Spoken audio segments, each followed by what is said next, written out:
And we are live. Welcome to the Redbird Redzone podcast. My name is Will. You can find me on Twitter at LiveOnThatSwing. Joining me tonight, I've got my two lovely co-hosts. Why don't you two introduce yourselves? Hey, yo, bitches. I'm back. It's Jackie. You can find me on Twitter at JSanDiego. That is with 2 O's. And I'm Mac. You can find me also on Twitter at AZSportsFien. That's F-I-E-N.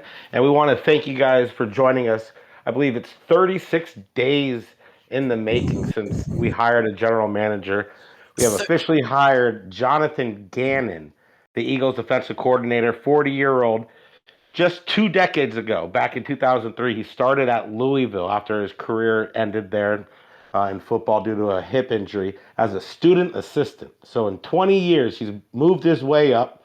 He's had jumped from job to job, but he's improved his job status each time. And within 20 years, he's now the next Arizona Cardinals head coach. How are you guys feeling about this? I will say it has felt like 20 years, so I know where he's coming from. I'm not huge on it, and I'm going to talk about it in just a minute. I'm going to let Jackie talk first, though. You know, he wasn't initially on my radar. I thought it was really going to be down to Kafka and Anarumo. Anarumo was my guy, so like that kind of came out of left field when we were going to speak to Gannon. Plus, he just lost the Super Bowl, but that doesn't mean anything to me. I'm optimistic and open to it. I've done a little research on him today because I knew nothing about him prior. But like Mac was saying, he's been climbing the ranks, so a head coaching job was inevitable. So let's see where this goes. Let's ride this motherfucker. I do not like the hire. Shocking, right. no, from your resident pessimist. Yeah, shocker. This is why we have a resident pessimist, people. I don't like it. I don't think he has enough pedigree to be making this jump this early, and I don't think he's shown enough success as an Eagles DC to really warrant the hire. They were second in total yards per game against, top 10 in points, first in sacks, almost broke the NFL sack record. Steichen just got the job to go to Indy. Both of those coordinators for the Eagles are gone, so hopefully that knocks them down a peg or two. I think most people are kind of in your guys' boat too, where it kind of felt like it came out of left field, and I know he wasn't my first choice for the hire as well. I was on your boat with you, Jackie, with Lou, but he's worked his way up, and he's earned each step of the way he's gone. He's gotten better, and so he has earned this. And I know people are sitting out there, well, Bieniemy's been out there 10, 12 years or however long now, and that's just kind of one of those things. But sorry for stepping on your toes, Will. What were you going to say? Finish up your thought. I just like Lou better as a potential. I liked Lou better as a potential hire. I thought that he had the better resume. I thought what he got out of that group was absolutely insane. I know detractors. I mean, the people who are going to come at me are going to say, "Oh, well, he held every team but the every team but the Chiefs to 30 points in the playoffs. How could you hate this?" Well, I mean, it's easy to do that when you're facing what? Daniel Jones and fucking Josh Johnson? You kidding me? No, I'm not impressed. I think we're going to be back in this spot doing this podcast in 2 years, wondering how it went so wrong, and I do not like the hire. It's valid though. Defensive-minded head coaches have a harder time panning out when they're put in a head coaching position. But I think this hire was not necessarily about his defensive resume, but more just what he brings with like the culture. We needed a huge culture change. So I think with his like high energy style that he can really implement something with this team. And then he's going to bring in coordinators. Obviously there's going to be an offensive coordinator. I would assume we're talking to Mike Zimmer, so maybe a defensive coordinator. So I don't think he's going to be calling plays, so we can't put all of the blame on him. But I'm working myself up to really like this hire. I especially love when he met Kyler. He told him, I don't know if you guys caught it, but he says, "I'm going to build this thing for you." So that's, if he's doubling down on Kyler, because everyone thought that, oh, nobody wants this job because of Kyler. well, this guy's got the balls and the moxie to come in and say, I'm going to build this for you. And telling Eagles fans when they're playing the Niners, I'm going to fucking gut this team. Like, I'm fired up about it now. Fuck yeah, fuck the Niners. And to your point, my whole thing was, it's been a long road this whole process. And once Sean Payton was out the door, Brian Flores backs out. Instead of waiting, he takes a for sure job. And at that point, I wanted a guy who was ready to bank on himself, bet on himself. This isn't, one of the top notch jobs in the league. Michael Bidwell has had a meddling problem. There's been reports on that, and then just the dysfunction in the organization. This is not going to be a 1 year solution. And to your point, Jackie, if he does bring in Mike Zimmer, that is where Jonathan Gannon was at in 2014 through 17 when Mike Zimmer first got that job in Minnesota. Also, they worked together. I know I'm entirely contradicting myself here. They were at their best around that time. That Vikings team was like a top 5 team defensively. Yep. At least 2 of those years. And that offensive coordinator guy that we've been looking at, we've been linked to supposedly, that Drew Petzinger. What's he, the OC or the QB coach for the Browns right now? He was also on that staff in 2014 through 2020 actually with the Vikings. So Petzinger, Zimmer, and Gannon all worked on that staff, and that might be the best scenario right there, where you have guys surrounding you. I want a guy who could bet on himself and then also have a staff around him that props him up to where he doesn't have to be so hands-on on whatever side of the ball his pedigree is, like Cliff Kingsbury had to do. Call him plays. His whole offense was on him. He had no offense coordinator. That's not going to work. That is not going to work in this league. So here's the question. Now that we're linked to that guy from the Browns, do you think the Cardinals look at Jacoby Brissett and say that's our QB1 for week 1? I think that makes sense. I mean, we've talked about it on here last time we were on, and I think we all were kind of in agreement that Jacoby Brissett would be kind of the ideal backup to K1. This last year, he had 12 TDs, 6 INTs filling in for Watson during that suspension. He had a passer rating of 89. Kyler last year had a passer rating of 87.2, and in his career, Kyler has a passer rating of 92.5. So Jacoby Brissett, you can work with him. So I do like the way you're thinking there. I fucks with that as well. I will say if I had the choice, I'd choose Tyrod Taylor. Not because I think he's a good quarterback, but just because of the history, But you feel bad for him getting stabbed or what? No, I feel like it. I mean, he is the journeyman. The journeyman. Well, no, not the journeyman, but he is the quarterback whisperer. Anytime he comes in to fill in for another guy, the guy behind him becomes a god. So he's like the good luck Chuck of quarterbacks. Where was he at? I see where you're going with this. He was Josh Allen. He was Buffalo Josh Allen. Chargers with Herbert. Okay, I can kind of see where you're going. And I mean, he was Baker. He was week 1. Yep, Baker.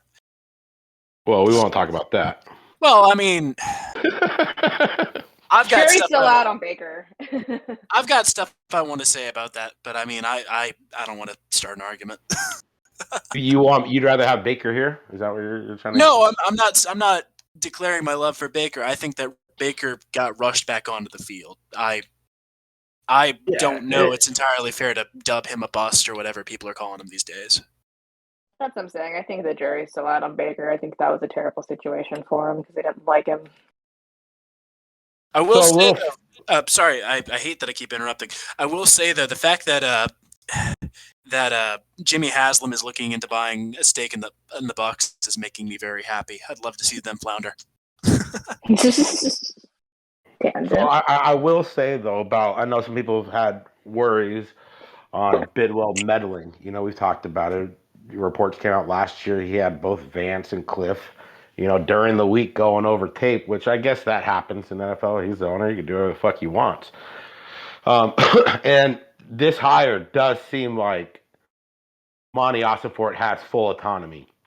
It was reported, supposedly PHNX said that on Monday, Gannon interviewed only with Monti Ossenfort. And then on Tuesday, Bidwell joined them for the final approval. And I know I've had people kind of in my mentions saying not believing that Bidwell is given that autonomy over, but at the end of the day, the owner is always going to have that final approval. They write those checks.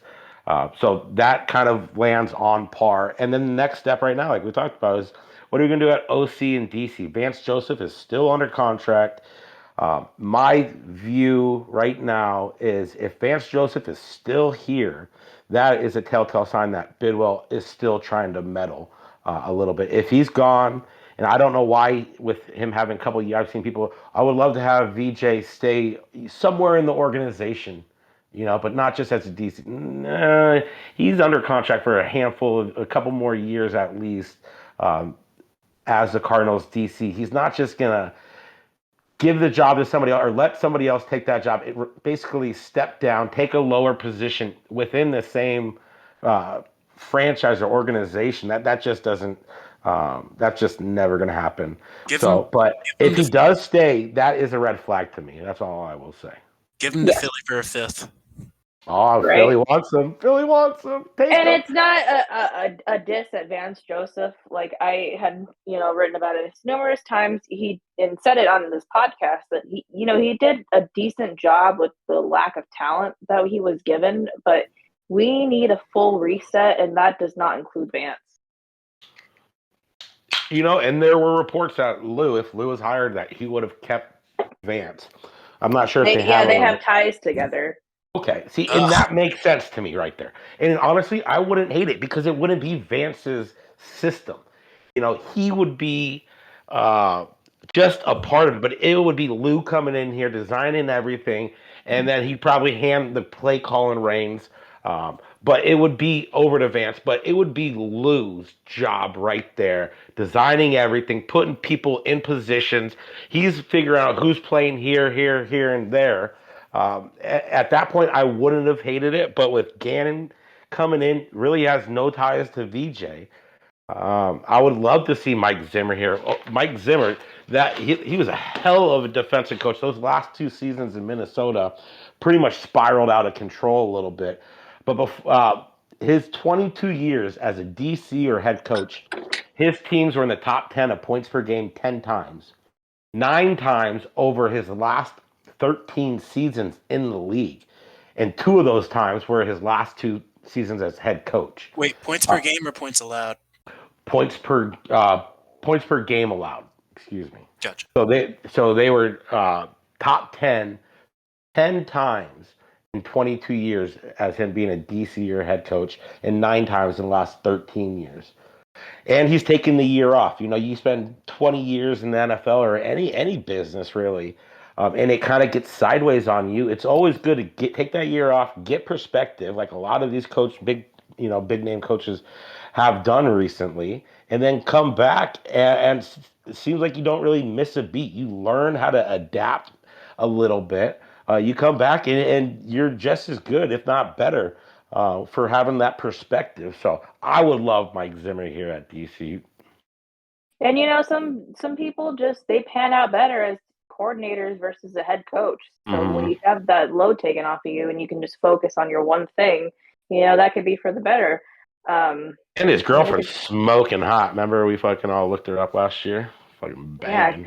fucking kudos to him, man. Bring So her to Phoenix. yep. So I would get down with Mike Zimmer. Um, but the plus that I liked about Gannon over Cap because I was thinking about Yeah. Kafka is that Gannon's been with 6 different teams, so he's got networking down. So I mean, True. he knows Yeah. people and he can put a staff together. I don't know if Kafka Jackie, had enough Jackie's contacts. like, Jackie's like, Gannon is a whore. Yeah, he's What, fucking been passed around. what are we standing for Gannon now, or we got to come up with a We're little. gargling balls for Gannon. We're reaching out for Gannon. We're blasting our cannon for Gannon.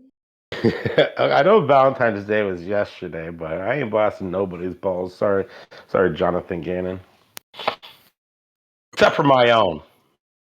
Yeah. Lord. Oh man, I will say I don't think we ever discussed. Do we have an episode on Monty, or am I just making Yep. that up. We had it that night or the next night. Oh yeah, We shit. did, and I don't remember fucking talking about this bald headed fuck. And we had to have a GM one, and then we were like, No, I okay, our think we next were one to waiting be. for the coach, We weren't we? were waiting for Oh the coach, and shit! then here we are, Really? fucking a month and a half later. How do we Jesus feel about Christ! Monty, guys? Christ. Holy fuck! Or wait, no, because episode 70 Bobby, been cleaning half. Bobby. I don't even know, dude. I mean, either way, what do you guys think of Monty? We I did an do like it. we did an emergency pod about the firings, so no, we have not. Okay. I will say I like Monty's pedigree a lot. I think what he brings to the table is a solid resume, and I think everything I've heard about him is a green light to me. Hearing that, oh well, he's he was a scout for the Pats for 4 years, became the director of scouting for the next 8. I mean, everything I've heard about this guy in terms of just player personnel and just what he brings to the table is phenomenal. And knowing what the Pats did during those seasons and what they did with those late round picks, I am excited to see what he brings to the draft process. I am excited to see what a Monti Ossenfort draft looks like.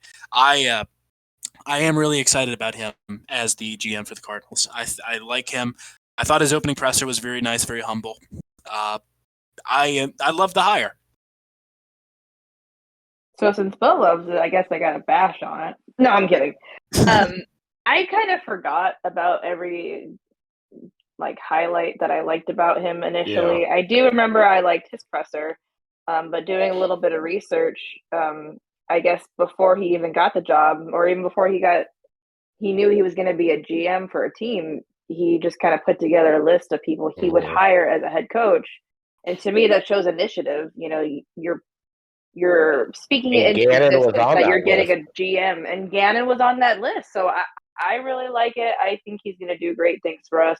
It speaks volumes that this whole process was on him. So it just shows that Bidwell trusts him, and it's an outside guy, so he brings some new ideas to the organization. And he's bald, and Bidwell has a type. I'm hoping that what he sees is better than what I see. Well, yeah, no shit. I hope that he's seeing something I don't, is the word I'm looking for. Because I'm not particularly in love with the hire. I don't think a lot of Cardinals fans are. I think we waited way too long, as is typical for this team, to make a move. And there's nothing he could do about that though, because by the time he was hired, you had to have had you had to have interviewed one of the somebody on the playoff team, one of the coaches from the playoff teams, excuse me. You had to have interviewed them by then. So just from the time that he was hired, he did not have the chance to reach Gannon. And I made the mistake of when I was doing research on Gannon or whatever. I was like, oh, Skip and Shannon have a debate. Let me click on this YouTube link. And they're crying. This man, nobody knew he was even in position for this job till Monday. Here's Bidwell once again. This is exactly what they were saying. Here's Bidwell taking them out to lunch, falling in love with a guy, and then hiring him there on the spot, having no clear, contact with him before, just out of the blue. I love how he says that's not the case at all. That just drives me nuts. Putting that out to fucking millions of people around the world, that's fucking derelict of I love how they call fucking reporting. I love how they say once again as if they pay any fucking attention to this team. Right. Yep. And their thing was, you had fucking Steve Wilkes in that room, and you fired him after 1 year, and now he's still sitting there on the coaching search, and you don't bring him in. Like, oh, fuck you! Like, you did not survive that year under Steve Wilkes. I'm sorry, you just did not. And hopefully, we have grown past that, because I know with Cliff Kingsbury, it from all indications, it sounded like they brought in Cliff Kingsbury's staff. They hired Cliff. You're the fucking guy to groom Kyler. But everything else within the organization and roster, all of this is going to be handled not by you, And you just cannot win in the NFL like that. So hopefully Gannon can come in and he can be a leader because from all reports, because you see Philly fans are supposedly happy he's gone. Good, you know. But from all reports that we're hearing from people inside the NFL, you listen to any of these higher up guys who are actually in the NFL, and they fucking love Gannon. And then if just also doing a little research, seeing how Nick Sirianni was going to bat for Gannon, calling out the Philadelphia media, and just calling this guy a stud. He's going to be a head coach, soon enough in this league. I mean, It seems like guys in the know love him. hold up. To be fair, it would be more concerning if he said he didn't. I mean, it's an ex-guy. Of course he's going to praise him up. Of course, but then a lot of times coaches don't fucking, won't respond to that. You can just tell you took it personally. But it's just a lot of guys around the league in general. That's just one example. But you hear a lot of people fuck. What was that report? Didn't you share a report in that group chat, Jackie? I did. It was per the Philadelphia Inquirer. The Eagles are really going to miss Gannon more than people think. More than the fans are going to think. It was like that last paragraph. Yeah, it was like that last paragraph on there. That kind of drilled it in. It seemed like, but if we could find that, maybe we'll read that off for you guys here. But I mean, if Philly fans and fans like us, we don't like it. That's not our. We were all stiffer cliff pretty much when we hired Kingsbury, considering where we came from in that 2018 season or 17 season, whatever the fuck it was, with how historically bad we were on offense. I like Gannon more than I like Steve Wilkes. I hated that Steve Wilkes hire from the get-go. So there's at least that. I had to heavily talk myself into Steve Wilkes, and it took me virtually no time to hate the hire. No, he was extremely underwhelming from his press conference. But I have that article up if you want me to read it, or at least the last two paragraphs. Yeah. If there's something in there that pops out, but I believe it was like the last paragraph that kind of stood out to me. I'll read the last two. Gannon was essentially the co-head coach. He operated with a virtual autonomy. His players adored him. He was by far the brightest jewel of Sirianni's staff, the most sought-after coach in the building since the day he landed. A celebrated DB coach in Indy, he turned down 2 coordinator jobs to follow Sirianni to Philadelphia. Gannon is irreplaceable. In just his second season as a defensive coordinator, he integrated 8 new frontline players and emerged with the number 2 defensive football, which not only led the league with 70 sacks, but also logged 3rd highest total in the NFL history. It also allowed 30 points in 3 games that preceded the Super Bowl, all against playoff teams. I mean, they say all against playoff teams, and I had to go back and I took a laugh because 2 of them were against the Giants. But going back to him real quick, the Eagles held teams to less than 22 points or less in 15 of 20 games this season, including the playoffs. 15 of 20 games. Yeah, it was 22 points or less. Sorry.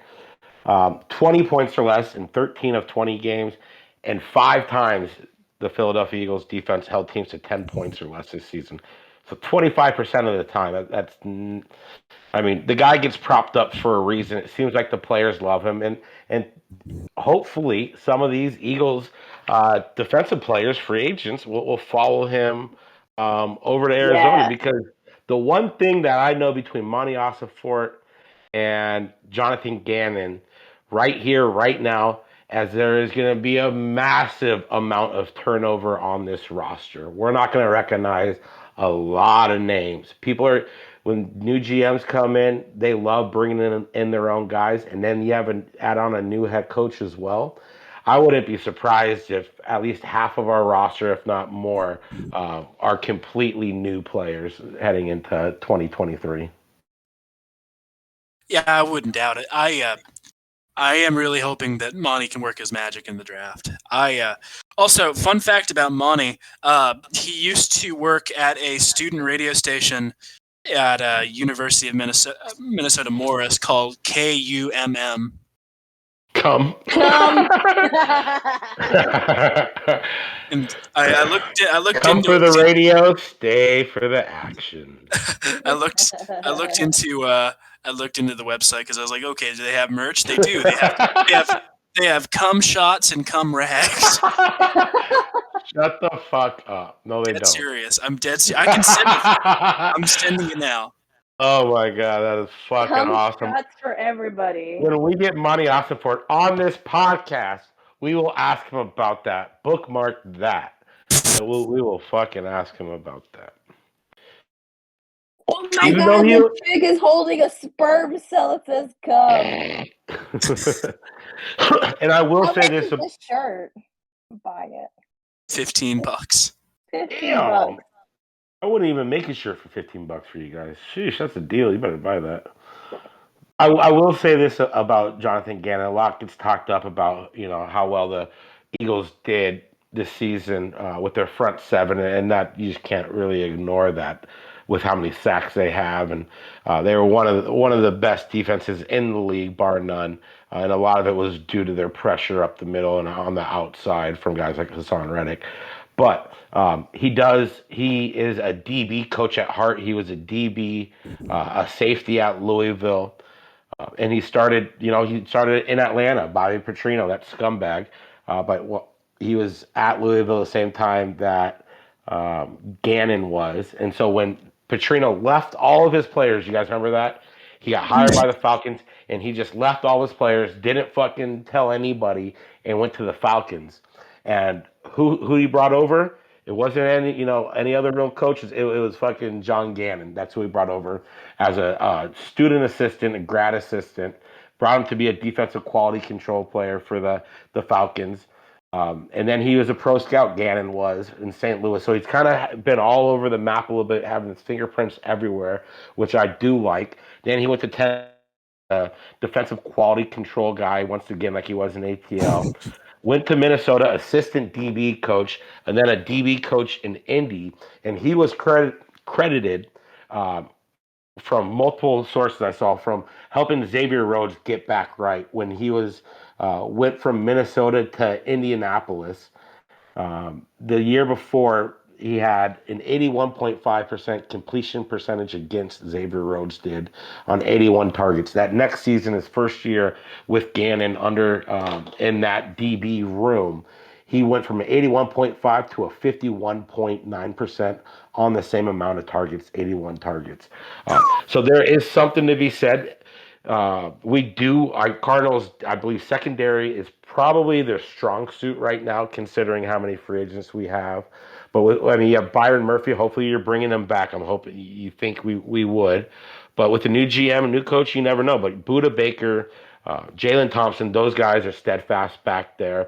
Marco Wilson is probably going to have a starting job next year. So I feel like the secondary is strong. And, you bring in Jonathan Gannon here, you get guys up front, and let's just watch this thing fucking grow. I hope And we so. saw some promising stuff with the younger guys on defense towards the end of the year. Now that they had, finally got some meaningful reps. Myjai Sanders, Yep. Cam Thomas? Yeah. Zach Allen. Hopefully he comes back.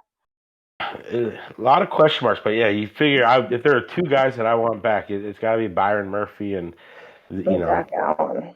Yeah, right. And then Collins, Simmons.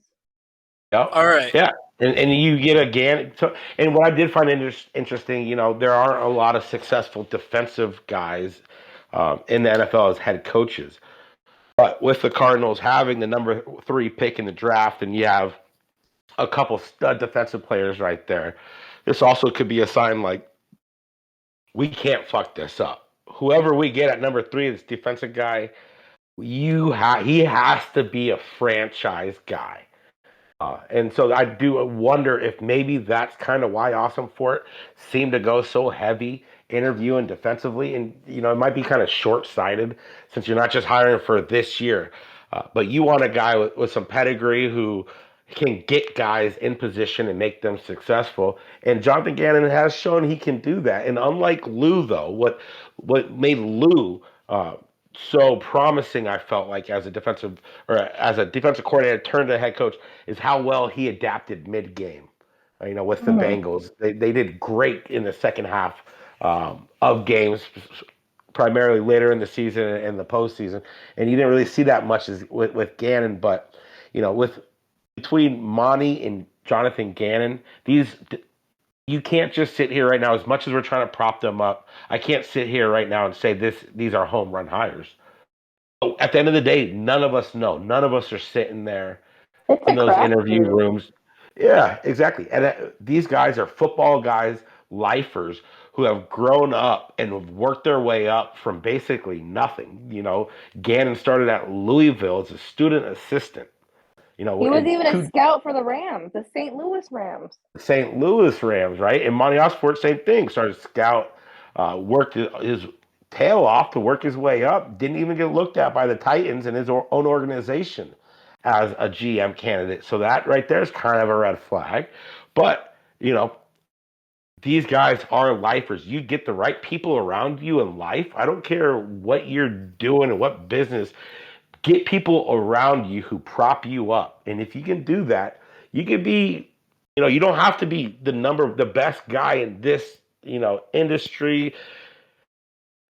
You have these people around you and they make you better, And so that's what I believe, the goal here in lies with Jonathan Gannon. He's only 40 years old as well. There is going to be a learning curve, and this is probably going to be a year or two to rebuild this culture and lay a groundwork. So just be patient, folks. This isn't, neither of these guys are probably our number one hires.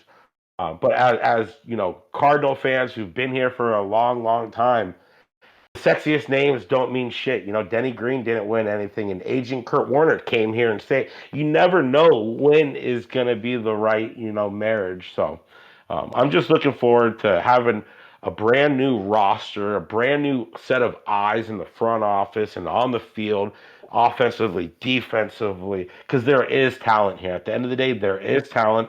There's not a lot of guys re-signed, which is probably very intriguing for new people to come here and see, okay, we have a blank canvas to pretty much work with. Sorry for rambling. It's been, a month and a half since we had a fucking episode. So here's the $1 million question. What are you drinking, Jackie? Fuck. It's called Sheep's Mullet Juicy IPA. It tastes like fruit punch and it's really good. I'm drunk. Okay, you said the $1 million question. I've been waiting to ask that question. Sorry, go on. Valley Sports Power Ranking. What's your ranking right now? Suns. And then tiers down is going to be Cardinals. And then you might have to put the D-backs ahead with their whole prospect system. I'd probably put D-backs, Cardinals, D-backs right ahead of the Cardinals, and then down even further, a couple more pegs would be the Coyotes. Jackie?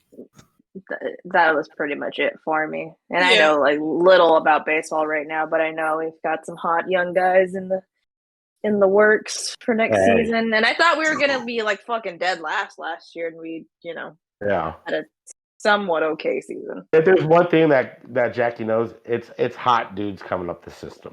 Okay? Exactly. Hot dudes coming. Juicy IPAs. Yes. Yeah, I am cautiously pessimistic. Nah, I'm fucking cautiously optimistic. Okay, we gotta have hope for something. Yeah, we gotta. But I also don't want to sit here and that's just this is a great hire. Yada, yada, yada. Homer it out. Yeah, at the end of the day, it's going to be somewhere in the middle. I don't think that it's going to be an absolute disaster. I do believe he's going to have a leash. He's got a better GM with him now that hopefully can build a sustainable roster. Does he have a better GM? I thought everybody was saying that the Eagles GMs turned a leaf or whatever. Oh, better GM than Steve Keim. Sorry. Yeah. Bar. But that gives me hope as a Cardinal fan. Speaking of bars, let me grab another drink real quick. Yeah, I wonder what old Keim is up to. Rehab somewhere, probably. Yeah, fucking Margaritaville. So here's another question. Bobby Petrino, future Cardinals OC? Oh, God. No, what is that guy doing nowadays? Is he still alive? OC for Texas A&M. Yeah, we're good, fam. He did give Jonathan Gannon his first real stint in the NFL, though. So you never know. People get buddy, but I Oh don't yeah, see no, that's why I made the Ossenfort. joke. Yeah. Yeah, no, I mean, shout out to Jonathan Gannon and Monti Ossenfort. They're living the fucking American dreams right now. And, I wish I had their job, but not really, because that would be motherfucking heads on your head going after you daily. Um, Mm-hmm. but yeah, I mean, we haven't really talked about the Super Bowl, which is a good thing. I don't really take any fans seriously when they begrudge a coach for not doing well in the Super Bowl, who's going against the other best team in the world. And the And best The GOAT quarterback right of now. all time. Nope, not right now. Period. oh The GOAT. God, Period. stop. Patty the GOAT. But I will I not will That say listen this. field, to hey, that. but that field right there Yes. canceled out any type of pass rush that Yes. was really On going both on in sides. that game. And Yeah, that and was that Philly's bread and butter all year was like exactly. elite pass rush. They couldn't do it. Yep, yeah. Fun And so fact. hopefully they figure something out with that field, since he's going to be the coach here full time, and maybe we can use that as an excuse why our pass rush has been kind of down the last few years. Yeah, did you Yeah, see that's so they were great. calling that 94-year-old dude who runs the fields like the sod father. Yeah, no, he needs to rest in peace respectfully. Respectfully. Unfortunately, I think he's more Fredo than Michael. Well, I hope whatever sod that he grew, he doesn't get buried in it. I hope he sods off. My dad All almost right. went to the game. Your dad almost went? Yeah, he was trying to score some last minute tickets. Hopefully, they got a little bit cheaper, but that didn't pan out. So he ended up just partying at Westgate. Rip. But I was like, "Fuck it, Dad! Like whatever it takes, just go. Like just say you've been to a Super Bowl." I do regret not trying to go to that the Cardinals Buccaneers one, or in Tampa against the Steelers. But at like 21 years old, I don't really have that money, unfortunately. Yeah, no, I'm Shit. starting an emergency fund. If we ever go, drop like $10,000 and go. And Yeah, you have to, right? Yes. It'll be a fun 2060. Yes, I'll be old as fuck. Hey, but we have Kevin Durant, baby. Okay. Oh, we got KD, baby. We're celebrating championships in the valley. Let's go! Ring chasing season, bitches. Chasing man. rings and hoes. All right, All the here's on the our here's. OnlyFans, rings and hoes chasing. So, how did you guys react when you heard the KD news? You I want to go first? I was in bed. I got up to get some water, and I'm checking my phone. I see a text from my brother saying, "Holy shit, we got fucking KD!" Like literally, just like it didn't register. I was like half asleep. I was like, "Oh my god!" I fucking lit up a fucking joint, went out back, and just went on Twitter. I was hyped though. Fuck, I'm still hyped. It doesn't even feel like it's real until we actually see him, on the court. No. So yeah, like my husband was checking ESPN, and he said like part of him felt like in the middle of the night to check it, but he goes, no trades go down in the middle of the night. So then the next morning, I'm like fucking dead asleep, and he comes bursting in out of the bathroom. He's probably shit, and he's like holding like the screen up to me, and it scared the shit out of me because I thought he was what? Is he butt naked over here? Does he have his fucking chonies down to his ankles? I think he just had chonies on. Like, half of his ween is showing, but chonies were on. I thought he was showing me the baby monitor at first, so it like scared the shit out of me. Like I thought like my kid fell out of bed, and then I read, Son's got Kevin Durant, and I was like, oh my fuck! That had a fucking heart attack.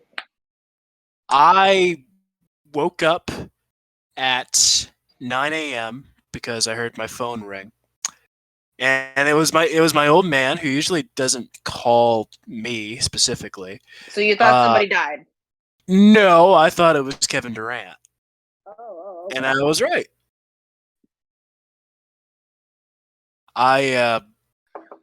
Man, seeing people say, "Oh yeah, this trade would not have happened under Sarver's watch," makes me so much happier he's gone. I mean, It wouldn't have, because he automatically goes over the tax threshold by what, I, however many I million. saw I saw a article that said, the most Sarver ever spent on the luxury tax was 14 million. During his Period. whole tenure The whole time. Jesus. owner. In the Immediately, first 10 seconds of Matt Ishbia coming into his office, 40 million. Yeah, No. the money. Yeah. give that man his fucking flowers, like the big dick move of the decade. This guy fucking Yeah. snorts rails of coke, Woo, give me some. nails his presser, Yeah. puts his balls on the table and says, "Let's go get fucking Kevin Durant." Oh, yeah. Fucking Matt Mitsubishi or whatever the fuck his name is. Ishbia. You know what? Yeah, Ichiban. Coming into the league acting like coming into the city acting like a big time owner. Yeah, fucking big boss dog. Yeah, I mean, look at what the Rams went over the fucking salary cap, to win a fucking ring. That's what we all want. You all want that, and just in life in general, somebody that'll go above and beyond. Who, not even if it comes down to money or anything like that, but just where there's like a threshold or a line, whatever. Somebody that just goes above and beyond that to do what their one job that they want to get done. Nothing's going to hold them back. Fellas, those are the real winners in life. Fellas, ladies, get you a man's or woman's like Matt Ishbia. Somebody who will spend $40 million just to take you to the promised land. I fucking love it, man. I fucking love Mark Mitsubishi. Before, I know we jumped off to the Suns topic. Before I think we'd be remiss if we didn't bring up the Cardinals also hiring Lions assistant general manager. Dave Sears. Yep, Dave Sears as the Cardinals assistant general manager. When he was in Detroit, he was responsible for doing work on all the draft prospects and organizing the team's big boards with Detroit. And over those times, they had Kirby Joseph led the team with 4 interceptions. They got him in the 3rd round. James Houston had 8 sacks in 7 games played. They got him in the 6th round. He's also known for building an offensive line with Panay Sewell, thank you, Frank Ragnow, and Jonah Jackson. So that is something to also look forward to. We've kind of hit on it, but building the lines in the trenches has seemed like this is probably where this offseason is going to go. You want to build from the inside out, man. It doesn't look like Kyler, no matter, people want to get hyped about Kyler doing his little workout videos. There's still a long ways to go in that rehab before he can ever take on any physical contact. So even though he's looking good, he's probably still not going to be ready by, the opening regular season. So this job of this organization right now isn't to necessarily win games this year. It's to build something, a fort around Kyler. So when he does get back, that's where the culture starts, is in the trenches. You set a foundation, you set standards right there. So no matter who the offensive coordinator that comes in here, if we become good and he's gone in 2 or 3 years, you have a great foundation because you have a fantastic offensive line, front 7 on defense. It doesn't matter. You're going to come into a great fucking situation like DeMeco Ryan stepped into, the old DC in San Francisco gets hired by the Jets. DeMeco jumps on there, and they're better than ever. And so he gets his job. So I'm not trying to fall victim to Well, this hire only worked if we land a good OC. But then again, if that OC is so good and we become good, he's going to be gone in a year or two. No, you set that culture, you set that foundation right there. So those OCs are literally interchangeable Yeah. to a point. So that is something that I am looking forward to this offseason the most is just this roster construction from here on out. When So I had to give a shout out to Dave Sears for joining the Cardinals from the Lions. when will these teams learn to shit talk their OCs so they don't get hired? There we go. Maybe that's why Bieniemy still does not have a job. Everyone says that he just likes to argue with players, and he's an asshole. So And they just say he doesn't interview well. I mean, we're not there. We don't know, and it's hard to argue with people to be like, dude, he's won his second Super Bowl. How's he not? Like, I get it. It's a bad look. It is a bad look for the NFL. I don't yeah, know the end. I do know there's some history with him at was it Colorado, I believe. Um, I'll have to do a little more research before I talk about it, but there is some history that's not exactly, let's say, promising or that you Yeah. necessarily want to have your leader of your organization have. But congrats to him and congrats to the Chiefs for winning their second Super Bowl. And at the end of the day, Andy Reid needed Patrick Mahomes, to win his first Super Bowl, and here he is as a retread coach with the Chiefs. Oh, that's what I was trying to say. Yeah, Philly fans wanted Gannon out of town. Uh, they also wanted Andy Reid out of town too at a and certain Doug point. And Peterson. yep, and Doug Peterson. And now look where they're at, and and good for the Eagles though. They have a hell of a GM and they have a hell of a fucking roster. But you just lost your OC in DC, so and I see the Eagles are trying to block Gannon from getting hired by the Cardinals, and I saw some people. I like playing devil's advocate, so while I want to raise that up and be like, look, see the Eagles fucking ownership GM didn't want Gannon to leave. They know he's a stud. They didn't even do it for Steichen. Well, you have Sirianni, who's an offensive mind as a head coach, anyways. So those your head coaches on that side of the ball, those guys can kind of be interchangeable. So, but that is a promising sign where you have the GM of the Eagles and the owner basically trying to block the Cardinals from hiring this DC, and they knew they didn't want to lose both of them, but hopefully it works out because unlike Will. Uh, I'm not going to predict that we're going to be here in 2 years, and I pray to God that we're not doing the same shit again. Even before the life of his contract, which is a 5-year deal. So shout out to Bidwell for cutting Cliff. Get rid of. I'm not sure if he has to pay Kai, but having to pay Cliff all that money and then bringing in a new GM, new coach, that you're going to pay for another 4 or 5 years.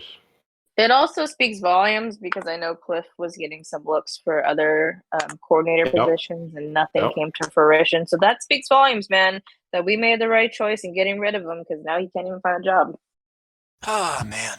It's nice to be back. Nice to be back with you guys. What's new? How's college, Will? Next question.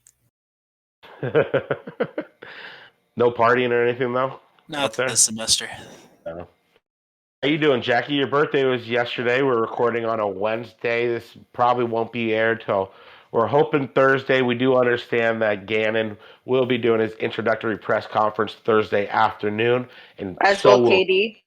as well. Oh God, fuck you! Ooh, that just gives me chills. That gives me chills. Woo! Let's go. So hopefully this will be out, Thursday morning. If not, I don't honestly don't care if my head coach wins or loses the press conference. To me, that doesn't really make much of it. It's a great talking point on Twitter. You're like, this is the guy I'd run through a wall for him. But at the end of the day, some people just, aren't like that. But I do believe Gannon will probably win that press conference. He seems to have that type of personality. But without further ado, thank you guys for all just being here with us and being loyal listeners. And if you haven't liked or subscribed, please do. We will be back here probably to talk about, assistant coaches maybe next week. I don't know if Hopefully, maybe. that's something I know I will. Will and Bobby are up to, because I know Jackie and I are down.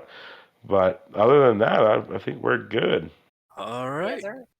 This has been another phenomenal episode of the Redbird Redzone podcast. My name is Will. You can find me on Twitter at LiveOnThatSwing. My name is Jackie. You can find me on Twitter at JSanDiego. That is with 2 O's. And I am Jared McCauley, aka Mac on Twitter, where you can find me at AZ Sports Fiend. That's FIEN. And thank you guys all for joining us. We love you all. We are out. Peace. Later.